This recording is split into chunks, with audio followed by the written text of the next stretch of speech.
Halo anak-anak C, kembali lagi bersama Ibu Tira. Sekarang kita akan belajar materi IPA kelas 7 semester 2.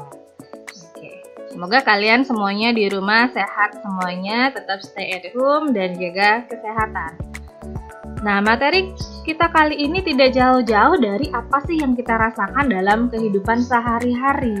Itu materi kita sekarang adalah terkait dengan pemanasan global atau global warming. Yang mana dalam materi pemanasan global ini, dalam kehidupan sehari-hari anak-anak pasti mengalami yang namanya panas lebih banyak, panas lebih sering, atau musim kemarau lebih panjang daripada musim penghujan yang terjadi di tahunnya itu. Atau bahkan kalian juga mengalami ada di suatu daerah, misalkan di sana diguyur hujan lebat, disertai kilat dan petir. Nah, padahal itu misalkan bulan Juni. Nah, seperti yang kita ketahui, kalau bulan Juni kan biasanya sudah memasuki musim kemarau. Kenapa sih terjadi seperti itu? Dan juga kalian melihat fenomena, misalkan kalian pernah lihat di media sosial, televisi, maupun ada di sebuah artikel itu, yang mana kutub utara, di kutub itu esnya itu sudah mencair. Dan juga ada beberapa kasus di negara-negara di dunia itu mengalami yang namanya kasus gelombang panas. Nah, kok bisa sih terjadi seperti itu? Apa sih dampaknya? Nah, itu sekarang akan kita pelajari dalam materi kali ini. Nah, sebelumnya kita pelajari dulu apa sih yang disebut dengan global warming. Oke.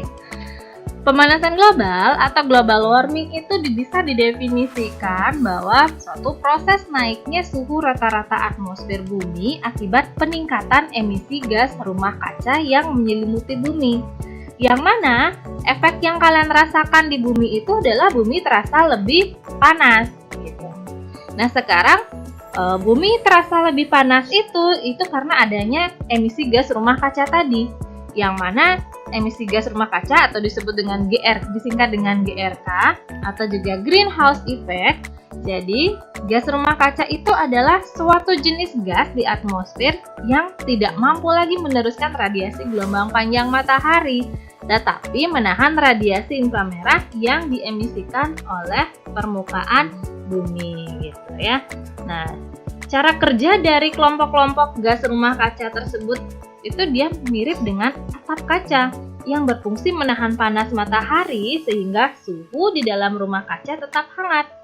Oleh karena itu, kelompok gas yang menahan panas matahari itu disebut juga gas rumah kaca gitu. Kemudian berikutnya, nah ini ada beberapa jenis-jenis gas rumah kaca.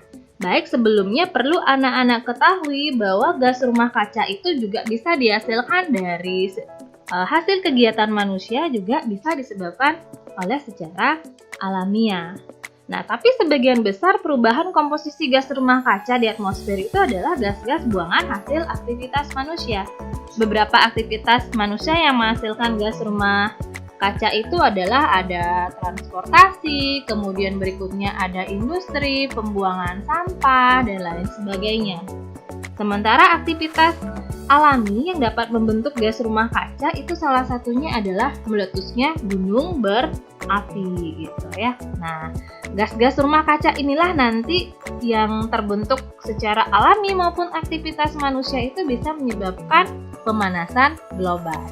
Oke, sekarang kita ketahui dulu nih apa sih jenis gas rumah kaca, kemudian sumbernya dari mana. Yang pertama itu ada CO2. CO2 itu adalah karbon dioksida. Tentu anak-anak sudah tidak asing lagi tentang gas CO2. Gas CO2 itu biasanya didapetin dari pembakaran bahan bakar fosil di sektor energi, kemudian ada transportasi, kemudian pertanian, dan lain sebagainya. Kemudian berikutnya yang kedua ada CH4 atau disebut dengan metana.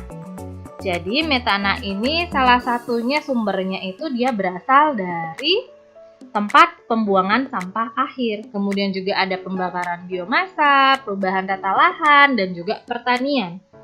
Kemudian berikutnya yang ketiga itu ada nitroksida atau N2O.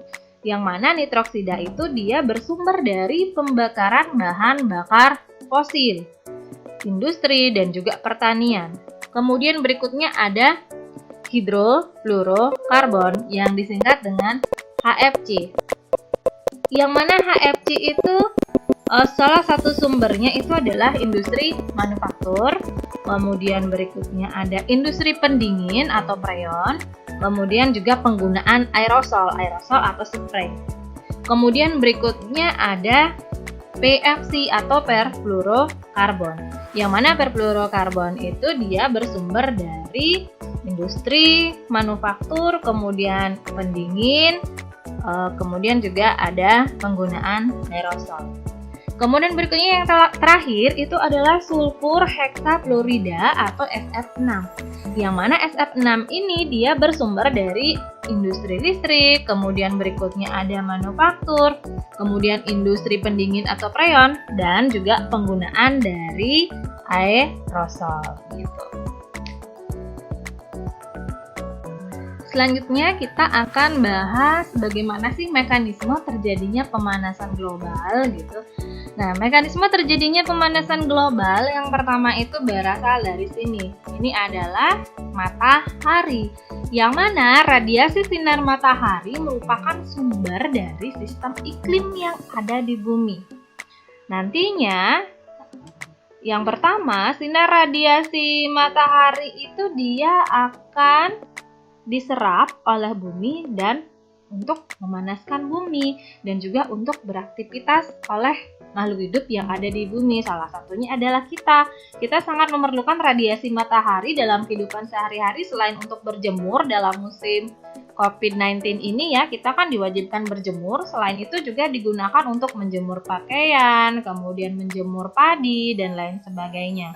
Serta hewan lain, kemudian juga tumbuhan juga perlu sinar matahari. Salah satu yang penting bagi tumbuhan itu adalah dalam melakukan proses fotosintesis. Oke, nah nanti setengah dari radiasi sinar matahari itu diserap oleh permukaan bumi dan digunakan untuk aktivitas tersebut. Kemudian berikutnya, sebagian panas matahari itu dipantulkan kembali oleh bumi dan atmosfer. Kemudian nantinya yang ketiga, panas matahari sebagian dipantulkan kembali oleh bumi dan diteruskan oleh atmosfer di sini. Kemudian yang keempat, panas matahari sebagian dipantulkan kembali oleh gas rumah kaca yang sudah kita pelajari sebelumnya untuk memanaskan bumi. Nah, sebagian sinar inframerah yang datang ke bumi diteruskan melewati atmosfer, namun sebagian besar diserap dan dipancarkan kembali ke segala arah oleh awan dan juga molekul gas rumah kaca, sehingga mengakibatkan atmosfer di dekat permukaan bumi semakin panas.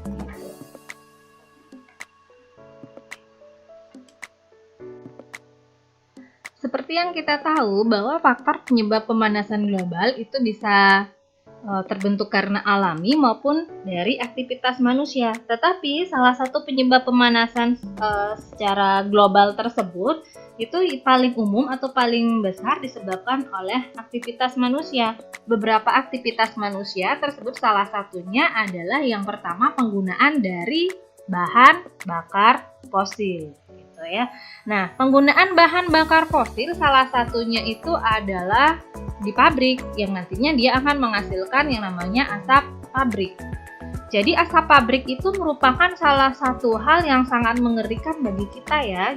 Salah satu contohnya nanti asap pabrik itu dia akan mengeluarkan asap. Asap itu bisa berwarna hitam, putih, abu-abu dan lain sebagainya.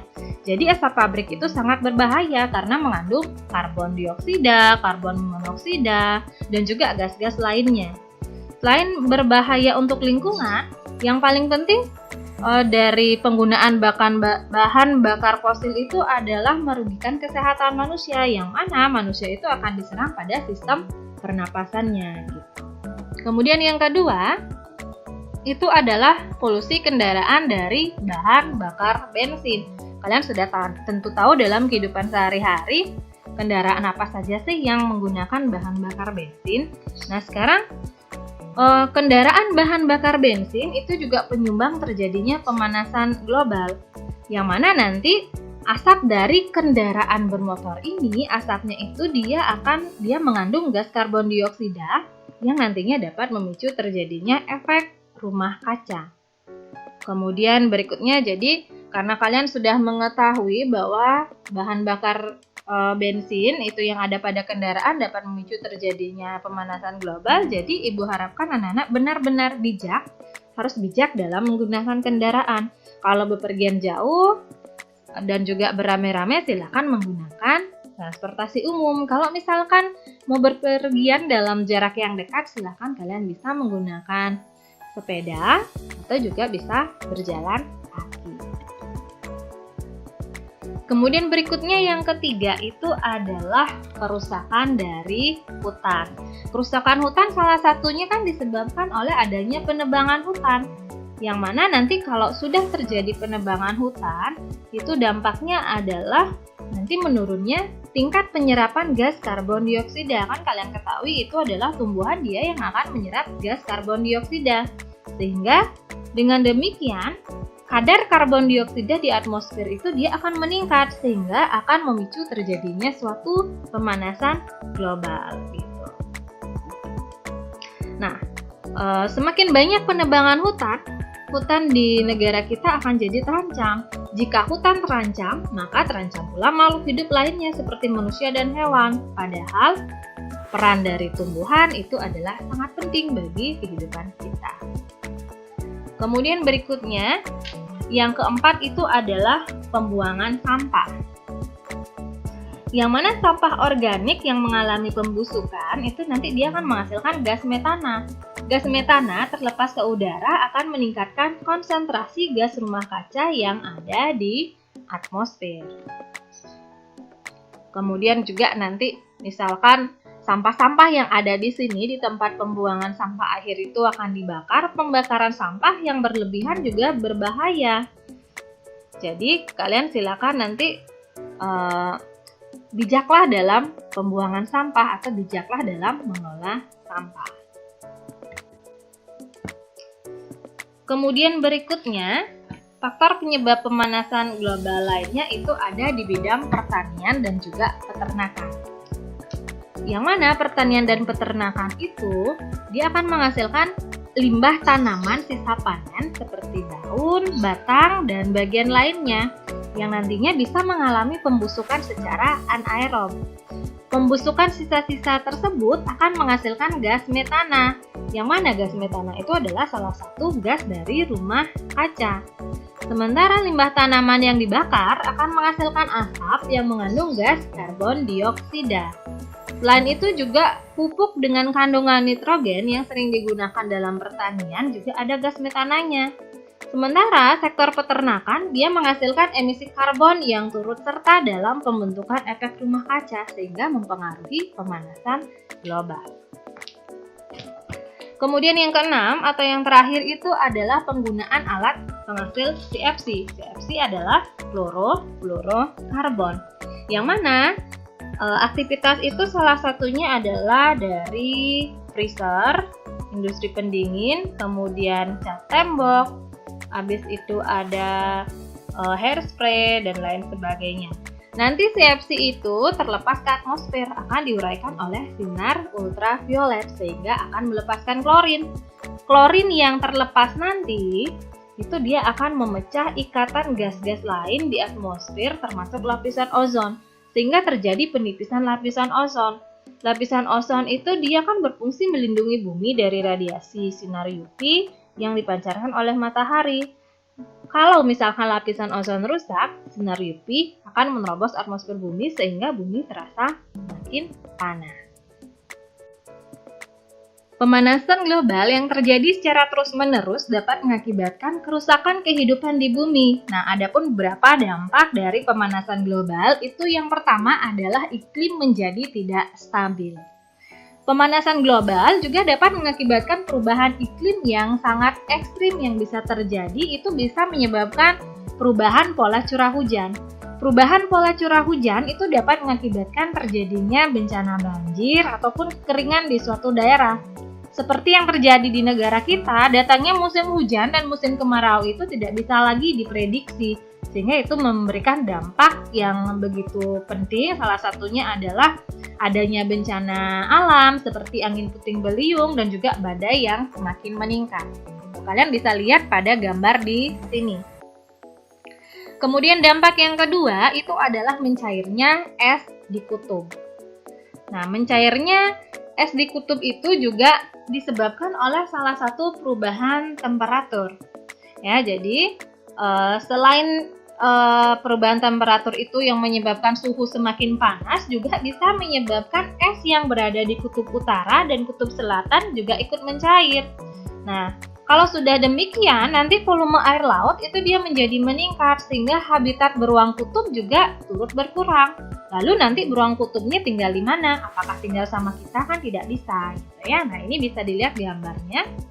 Kemudian yang ketiga, itu adalah meningkatnya kasus gelombang panas. Pemanasan global juga mengakibatkan gelombang panas menjadi semakin sering terjadi. Salah satunya dulu pernah terjadi di Amerika Serikat, bahkan suhunya bisa mencapai 48 derajat Celcius. Serangan gelombang panas tersebut memakan beberapa korban jiwa, mematikan ikan-ikan, kemudian merusak hasil pertanian, memicu kebakaran hutan, serta membunuh hewan-hewan ternak.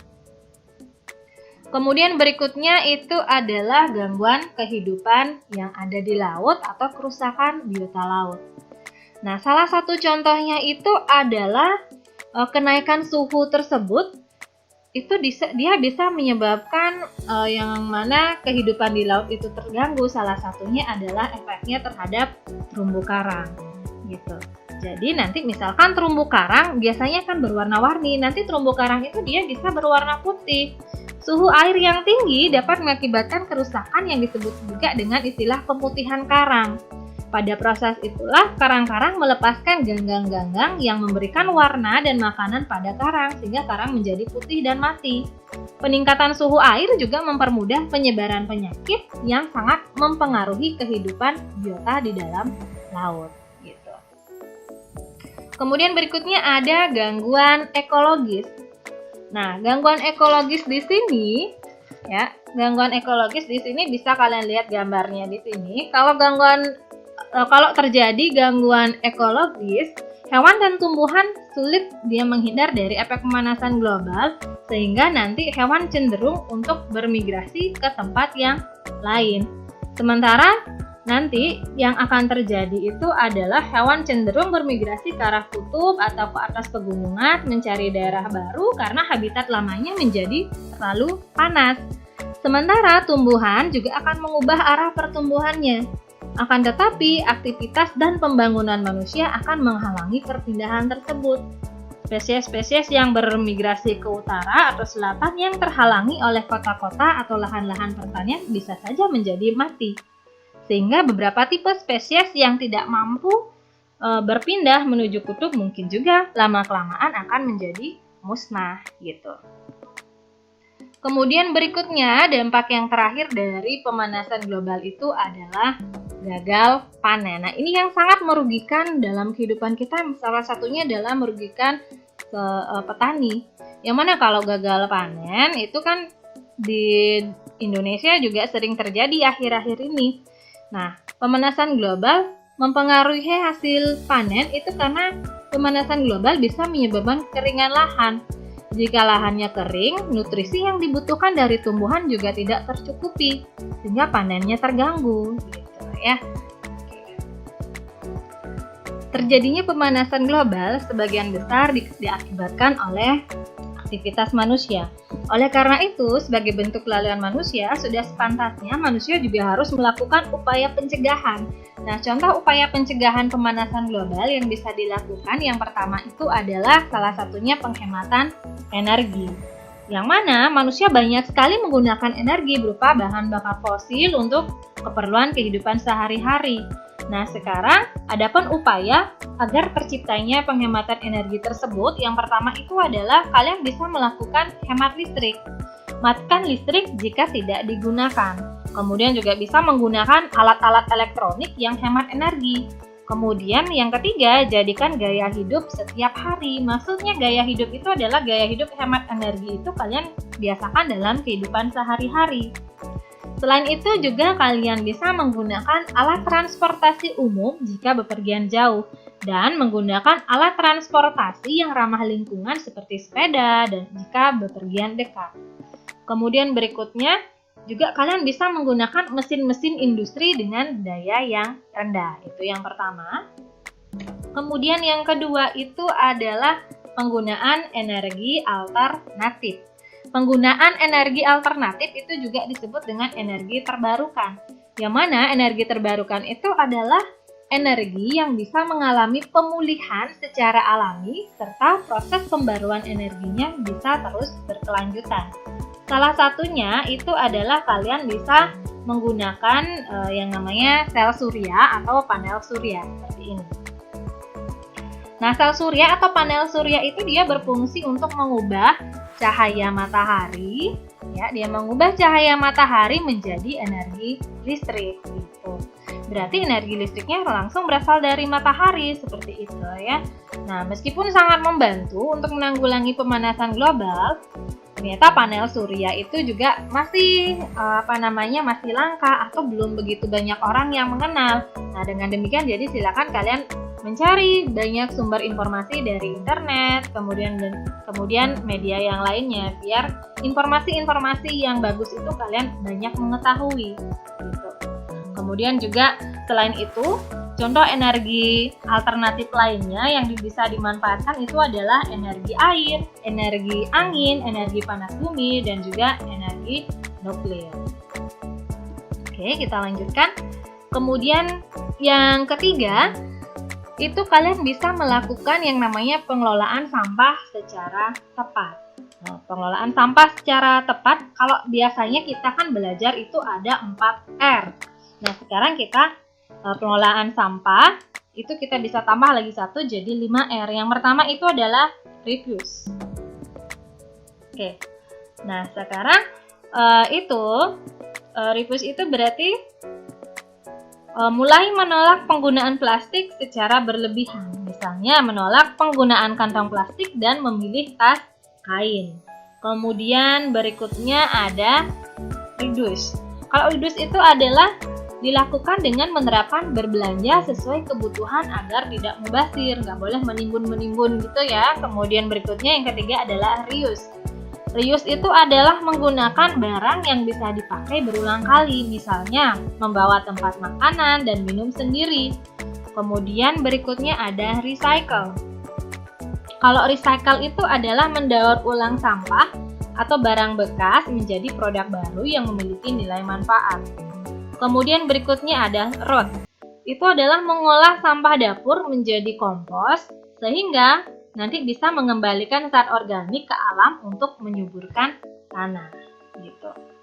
Kemudian berikutnya yang tahap terakhir yang bisa kita lakukan sebagai pencegahan terjadinya pemanasan global itu adalah salah satunya melakukan reboisasi gitu. Yang mana reboisasi itu sangat penting. Ya, reboisasi itu sangat penting untuk memperbaiki lingkungan kita. Jadi kita menanam pohon atau kalian membuat aksi peduli lingkungan itu untuk memperbanyak tumbuhan yang mana nanti tumbuhan itu dia bisa menyerap karbon dioksida. Jadi kita bisa meminimalisir